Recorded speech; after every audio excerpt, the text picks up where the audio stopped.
We are Chris and Beth Bruno, and this is the Walking With podcast.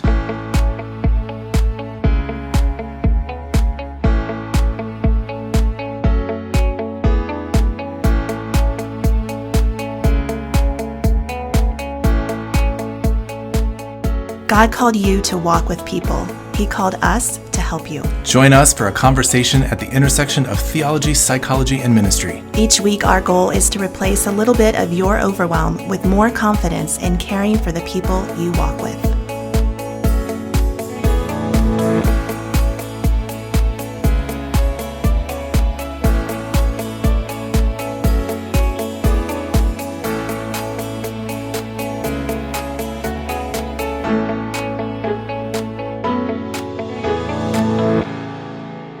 Welcome back to episode 4 of the Walking With podcast. This is Chris and Beth Bruno, and our goal on this show, remember, is to replace a little bit of your overwhelm with a little bit more confidence in walking with others in your care.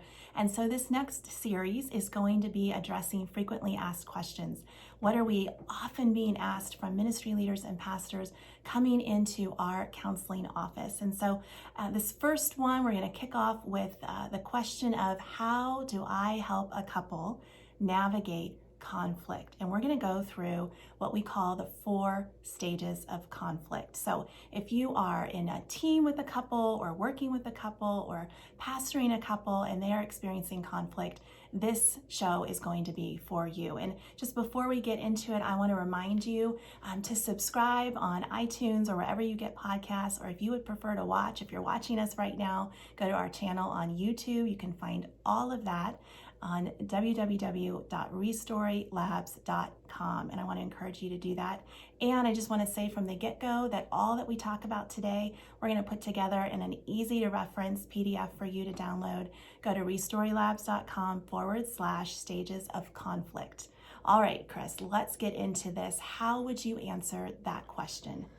Well, the reality is that every couple, every relationship is going to have some level of conflict. And so when people are asking me this question, my initial response is not how do we navigate the conflict, because first we have to know what kind of conflict we're having, which is where we get into these 4 stages. And so I want to tell you about the 4 stages and then begin to unpack a little bit about how to help somebody navigate through that specific stage.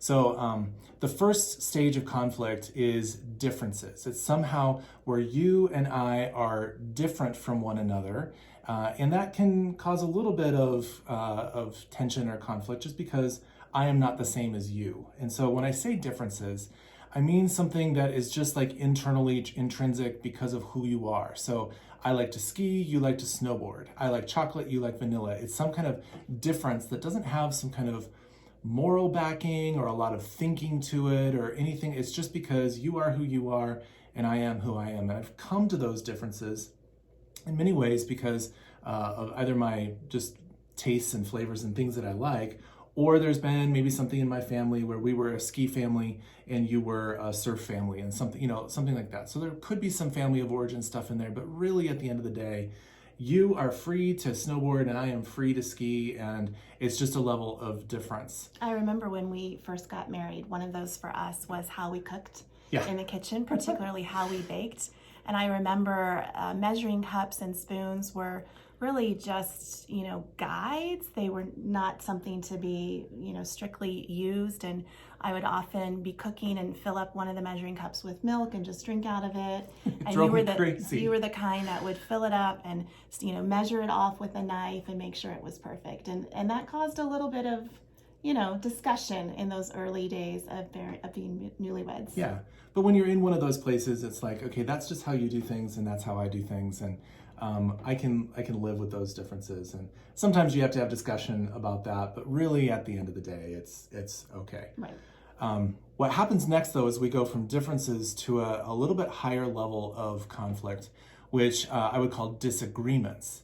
And this is a stage of conflict where it's not just you like chocolate and I like vanilla. It's where there's more of my opinion and my thinking and my theology, or the way that I go about doing things is different from yours, and it's more my opinion about something. We disagree. And so an example of that would be like where there might be like $100, And I believe that we need to save that, and you believe that we need to like go out on a date. And so the disagreement is, what are we going to do with that money?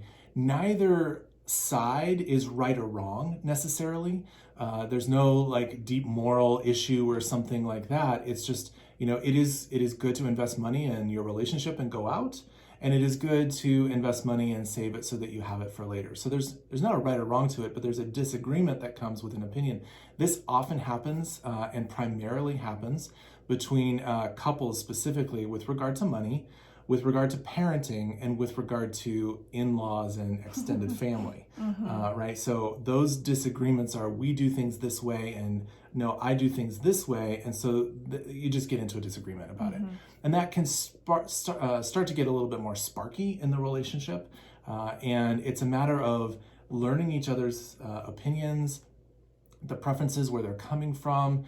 Is there something, about your opinion that I need to actually consider, and for you to consider something of my side? And generally, as we're in a disagreement place, it's a matter of negotiation of, okay, we'll do something your way, we'll do something my way, or we'll find some space in the middle, right? When it's, chocolate and vanilla kind of things, back in the differences, there's no need for middle. You can do you, I can do me, and we're still okay. The disagreements are where we are trying to navigate life together and figure out what to do with the holidays or what to do with that $100. That's where we actually need to come to an agreement, to take the disagreement and bring it into a place of an agreement through conversation.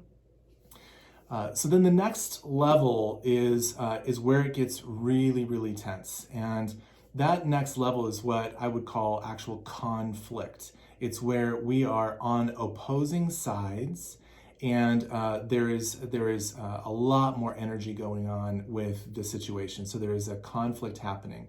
It's where either a difference hasn't been dealt with right, or a disagreement hasn't been dealt with right, and now we've entered into the level of conflict. And basically what happens is, in those first two stages, differences and disagreements, if there is an experience that either party has of being disregarded, like dismissed, just disregarded, your opinion doesn't count, it doesn't matter, right? Dishonored, where it is dismissed, or I don't actually respect who you are as a person, or that opinion, that it's a valid opinion, that's dishonored. Or if there's some increase of distance, like I want to keep some distance away from you because I can't stand to be around you. If there's a sense of distance, like I'm going to leave, emotionally leave, physically leave, something like that, just that there's a distance. So if in the conversations, in the differences and disagreements, any of those experiences of disregard, dishonor, or distance happen, it actually triggers something far, far deeper than just your opinion. It's triggering more of something that's happened in your story, which is why we started this whole episode process with talking about why story is so important. Because what it does is it brings up those places in your story, especially for the youngest parts of you, where you were disregarded, dishonored, or distanced, where relationship was broken, where it was like, you're not valuable, you're not worth my time, I'm going to keep my distance from you emotionally, I'm not going to give you what you need emotionally. And that triggers those younger parts of our story that then come to the fore, right? And that's when you're saying conflict happens. And that's when conflict happens. Now, you can still navigate conflict if you can become aware that whatever you were disagreeing about is no longer the issue. That the minute you pass from disagreement into conflict, what my phrase is, whatever's on the table is not really on the table, right? So if we're disagreeing about what we should do with that $100, and I've dishonored you or distanced from you, now it's no longer about the $100. Now it's about the relationship and how I have made you feel as a result of whatever it was that we were talking about. Okay. But really what you're also saying is it's not just the current relationship there present either. Exactly. But it's another story, another narrative from childhood that is also present in that triggering moment. Right. One of my clients, he likes to use this phrase, double click on that. And so what basically happened is in the dishonoring or distancing that I did, I double clicked on a story that was dormant until I came across it, and I either purposely or most of the time inadvertently double clicked on something. Now that's up on the screen. And now you are actually living as if what is on the screen is actually the experience you're having of me, even if it might be 30 years old, right? And so that in the conflict stage, that is really important to be aware of, that whatever is on the table is really not the issue on the table. You've got to now start to address the relationship and what I have triggered in you and what you have triggered in me. The fourth stage then is if you don't do that well in conflict, if you don't attend to now the true issue, the issue of the relationship that we're talking about, you will then go into a fight. That's the fourth stage, is a fight. And now it is you have become my enemy and I have to defend myself against you and find some way for me to get safe. And so now we're actually fighting, and that's where there's no healthy relationship in the context of fighting.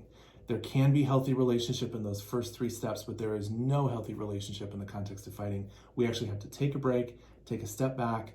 All the parts of us have been activated, and actually our executive functioning has gone on offline, and I'm reverting back into this complete fight or flight mode. And so we actually need to take a pause at that stage. And that's where most couples wonder, what is this about? Like, what are we even fighting about? Where did this come from? Or they feel foolish, shameful about what it really started out as, right?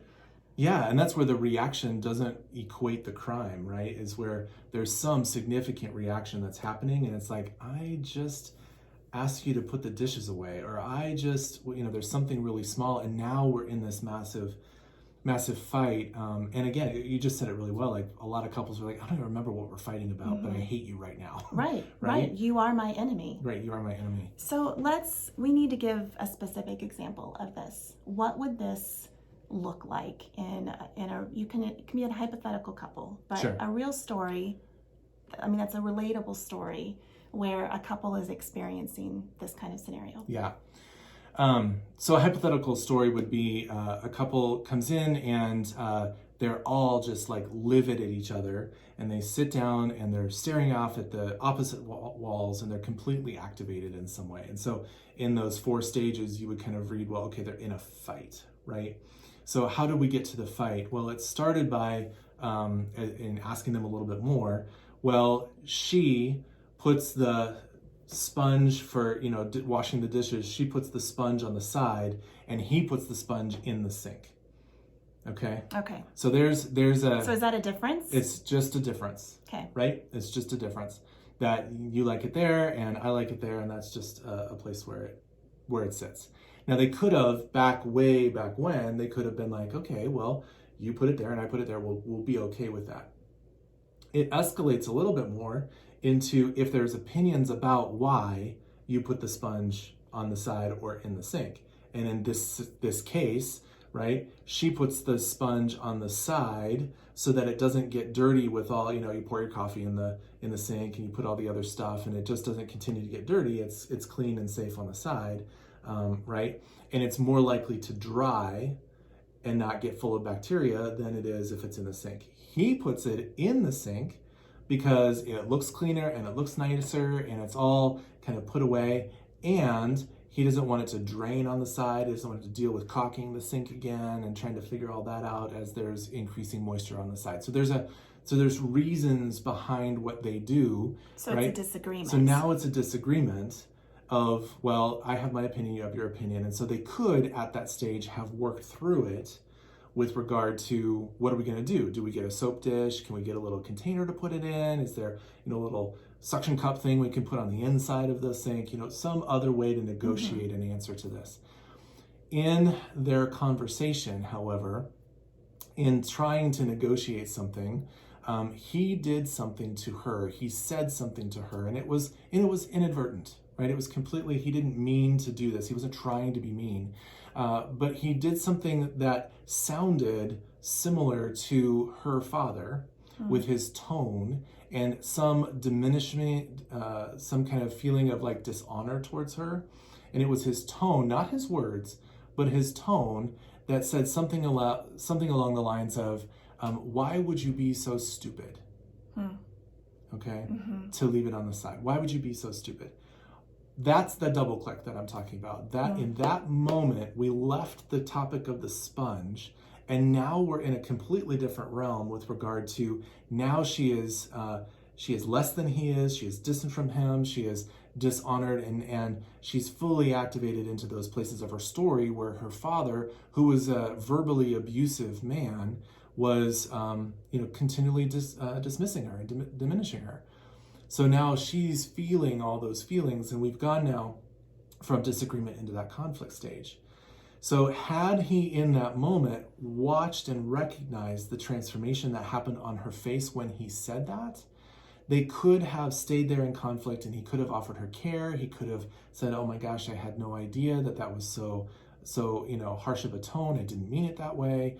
Will you forgive me, right? He's working on repairing the relationship at that moment. Or asking the question that you ask, that's maybe your most asked question and most unnerving question, is what's going on there? Yeah, what's going on? And just pausing to say, I see that a shift just occurred.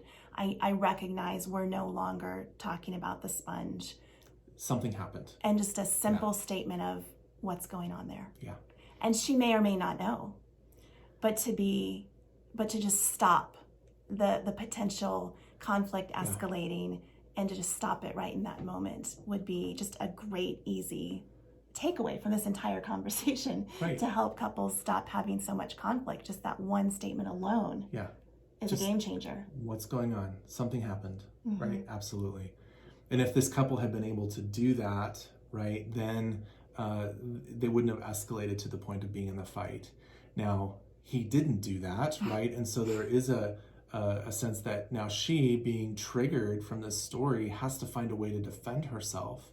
And the best way that she, as a little girl, found to defend herself was to disappear, right? There was no competition between her little person and his dad's big person, right? And so the best thing for her to do was disappear. And so in the midst of this conflict, she completely shut down and left the conversation and left the room, actually, which then triggered his story of being neglected and abandoned as a kid, right?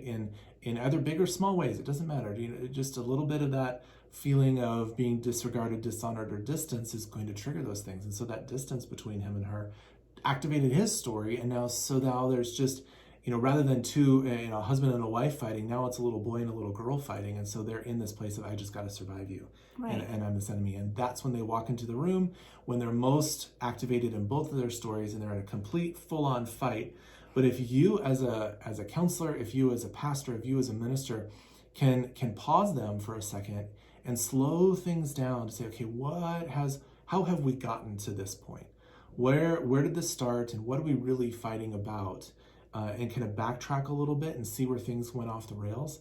That can be hugely helpful for a couple to recognize, oh my gosh, we are fighting about a sponge. I don't want to fight with you. I want to be present to you. I want to love you, all those things. And they can really leave the room very different than where they came in, merely by helping them identify where they are on those stages of conflict. Although, wouldn't you say that's the best case scenario? The reality is, by the time they come and ask for help, by the time they're in a pastor's office or talking with a trusted friend or counselor about this, they've already experienced this cycle time after time after time. And this is now their pattern response. She disappears and shuts down. He, this is how they are now in their relationship. And so best case scenarios, after one conversation, they move toward one another differently, but honestly, it could take a lot of time to relearn different ways of relating. Yes, I think that's totally right. It takes a lot of repeated patterns of correct behaving because they have so many repeated patterns of incorrect behaving. It does take time to find new ways and patterns of being together. However, I will say, I feel like God has given us such a internal, spiritual, emotional, even physiological response to kindness, that the moment that there is an introduction of kindness, the darkness begins to flee. And so I have actually seen couples come in at that fight level, leave in a very different place after a single conversation, that they've recovered significantly. And what we're trying to do is basically teach and train them on how to engage each other differently. Now, Are they going to go back and have another fight about the toilet seat or something's random like that? Yes, they will. But it's helping them get into those kinds of patterns, and the best way to do that is to slow them down while they're with you and walk them through these 4 stages of conflict and just begin to unpack what's gone on for them. Right. Well, that's probably a whole nother conversation, is how to be kind and how to slow people down to actually experience kindness. So I'm going to stop you right now, or else we could just keep going. No, yeah. So I hope that this is helpful, just a little bit of the 4 stages of conflict and how to help a couple or any 2 people in relationship begin to see that story is at work. That's why we started with episodes 1 through 3 talking about story and our story framework. So important to understand. Go back and listen to those if you haven't. And if you want to learn more about our story framework, as a reminder, it's at restorylabs.com/episode 1. I hope that you're enjoying the Walking With podcast. And if you are, we would love if you would not only go subscribe on iTunes, but leave a review. Reviews help bump that up in the algorithms and help more people in ministry find this and hopefully replace a little bit more of their overwhelm with confidence. So stay tuned next week, same time, same place. We will see you then.